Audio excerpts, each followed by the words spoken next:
On July 29th, 1978, at this location, neighbors heard screams coming from one of the units in this duplex. One neighbor looked outside and saw a naked woman covered in blood in the front yard, dying. They immediately ran to their car and drove to Van Buren nearby, where they notified a police officer who was conducting a traffic stop. He radioed the fire department and paramedics to the scene. They got there quickly, but by the time they did, she was dead. She was identified as a 52-year-old woman named Mary Hamilton. The front and back doors of the units were locked, so they forced their way in, and when they did, they found Mary's 23-year-old son, Samuel Shane Barnett, lying on his bed. Underneath it, a bloody soaked pair of pants. A heavy trail of blood led from Mary's bedroom to the front door, and outside where her body was, nearby, a large kitchen knife was on the ground. Barnett was taken into custody. There was no other information found in the paper, but according to the Arizona Prison Database, on December 22, 1978, Sam Barnett was sentenced to 10 years in prison. He served his time in prison, but eventually he went back due to a charge of solicitation of sexual conduct with a minor. He was released from prison in 2013. Mary Hamilton was 51 at the time of her death. She had a total of 2 sons and 5 daughters, 3 brothers, and 8 grandchildren. Her burial site is unknown. In 1973, a 46-year-old woman named Evelyn Stillwell lived at this home. She was a senior teller at a Valley National Bank in the Sunnyslope area. She was a member of the Business and Professional Club. She came to Arizona from Georgia 19 years prior. Evelyn was a very caring person. At some point, she opened her home to a friend of hers named Charles Dowdy who needed a place to stay, and she happened to have a spare bedroom. Nothing is known about Charles Dowdy, as well as when he met Evelyn, where they met, their history. But what is known is that they were good platonic friends, and she most likely allowed him to stay there so that she can help him get back on his feet. On Sunday, June 10th, Evelyn returned home with her 6-year-old granddaughter, and not long after entering the home,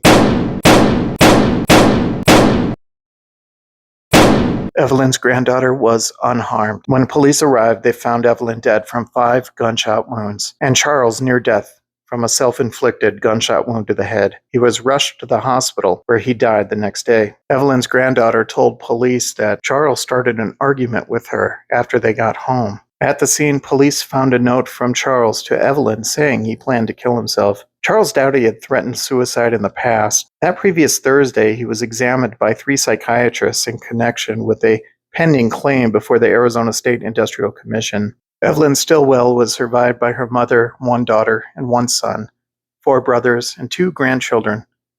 She is buried at West Rest Haven Park Cemetery in Glendale, Arizona. At this home in Phoenix in 1973 lived Clarice Bartram. She was a 35-year-old mother of 11 children and worked at the U-Totem convenience store. Her husband, Elwin Bartram, was a 50-year-old World War II veteran who moved to Tucson after he and his wife separated. Not many details are known as far as what he did for a living or since the separation, which child lived with which parent. But what is known is that Elwin and Clarice divorced that year, and on June 30th, 3 days after their divorce was finalized, Elwin drove from Tucson to this home where Clarice lived. It's not known whether Elwin had a key or whether he was let in by one of the children or if he broke in, but at 10:30 in the morning, he stood in the bedroom pointing a gun at Clarice, who was sleeping. Arm shook as he aimed at Clarice. Suddenly, he fired a shot. The sound of the shot awoke one of the daughters who had been sleeping in the same room. She saw her father fire 2 more shots at her mother. Then he turned the gun on himself. Police arrived, discovered that Clarice was still alive, and she was taken immediately to Maryvale Samaritan Hospital. She had been shot in the chest, the neck, and the jaw. Elwin was pronounced dead at the scene. None of the children were hurt. A few days later, on Thursday, July 5th, Clarice Bartram died. She was 35. Geneva Clarice Smith Bartram was survived by 4 sons, 6 daughters, 3 brothers, 3 sisters, and her mother. She is buried at Glendale Memorial Park Cemetery in Glendale, Arizona.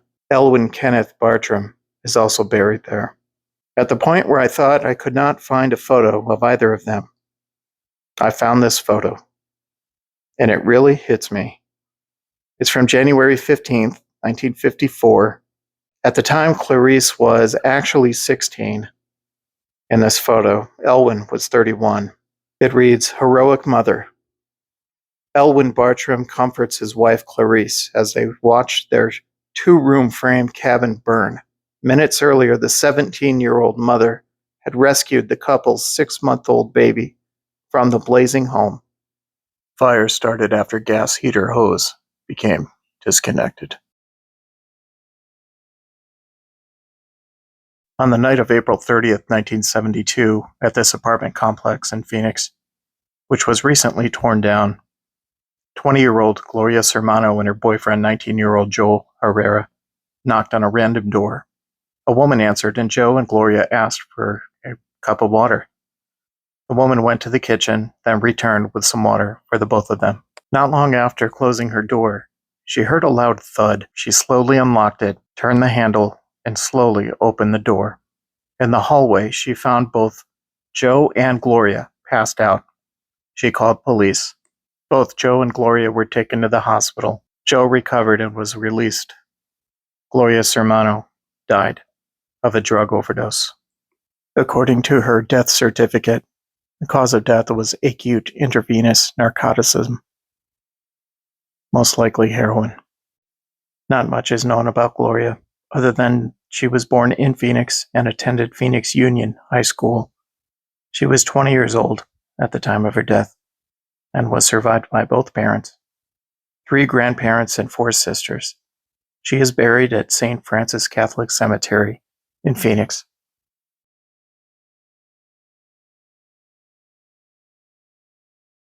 Phoenix in 1958. At this spot was the home of a woman named Faye Curry.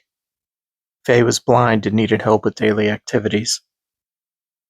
So she hired a 56-year-old woman named Winnifred Blinn. Winnifred had been married twice, but was estranged from her husband at the time, 58-year-old sign painter Burton Blinn. Winnifred worked for Faye Curry as a maid and became her companion.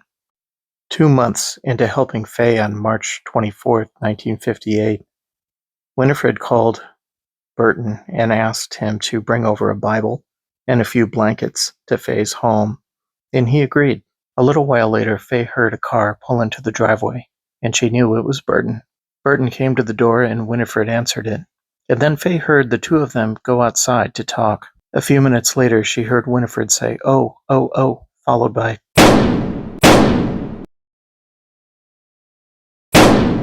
When police arrived, they found Winnifred dead, lying in the driveway with gunshot wounds to her chest. Burton was dead from a self-inflicted gunshot wound to his chest. In Burton's car, they found a note that read, "Darling dear, the wages of sin is death. You and I are going together, so may God forgive us both. Signed, Daddy and Winnifred." What Burton Blinn meant by that letter will never be known. Burton Chester Blinn was a World War I and II veteran. He was 58 years old at the time of his death.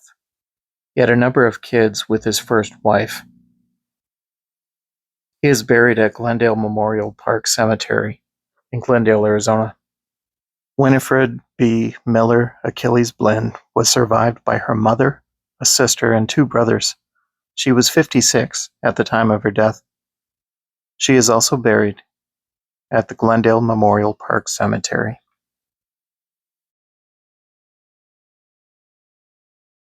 At this location in 1952, near 11th Street and East Washington, was a boarding house. It had previously been a mortuary, so it had 15 rooms. It was owned and operated by a 42-year-old woman named Stella Hudson. She had come out to Phoenix from Arkansas 5 years prior and was married and had a son who was in the service. One of those who was rooming there at the time was a 32-year-old man named Limmie Horton, nicknamed Fat. Not much is known about Limmie other than the fact that he was from Louisiana and he was a farmer. On the evening of January 10th, 1952, while Stella was in the process of baking a cake, she went into her bedroom and Limmie followed her there, where he would stab her 4 times near her heart with an ice pick. Police arrested Limmie and he told them that he was jealous of her attention to another man. One article said that she was baking a cake for another man and Limmie got jealous. A couple hours later, while waiting in jail, Limmie tried to hang himself, but he was stopped by 2 detectives before he could. Limmie was charged with, and a couple months later, was found guilty of first-degree murder. He was sentenced to life in prison. In what seems like a familiar story, in 1962, the Arizona State Board of Pardons and Paroles recommended a reduced sentence for Limmie Horton, and with that, he was a free man. 10 years later, on January 15, 1972, Thomas Crawford Jr., a friend of Limmie's, agreed to drive Limmie to meet another friend of his so that he can borrow $200. He needed the money to use for car repairs related to an auto accident that he was involved with the previous month in December in Louisiana. Thomas drove Limmie to Bay St. Louis, a city in Mississippi, and when they got there, they stopped and Limmie made a phone call. After the call, he was visibly shaken, as for whatever reason, he was unable to obtain the $200 from his friend. As they began to head back home, they went back over the U.S. Highway 90 Bay St. Louis bridge. As they drove over the bridge, Limmie told Thomas to pull the car over. When Thomas wouldn't do it, Limmie began to beg him and started complaining about his heart, so Thomas obliged. As he stopped the car on the bridge, Limmie got out and said, "This is the end of the line. I'm fixin' to jump." Limmie then walked over to the railing, climbed over it, and jumped, falling 30 feet into the water and drowned. An extensive search was done, but they could not locate his body. In Thomas's car, one of the things they found that Limmie left behind was a letter from the Louisiana Highway Patrol, which said that he would be arrested if he did not comply with contacting their office regarding the car accident. 3 months later, his body was found on Cat Island. He was 50 years old at the time of his death. His burial site is unknown. Stella Peoples Hudson was survived by her husband, 1 son, and both parents. She was 42 at the time of her death.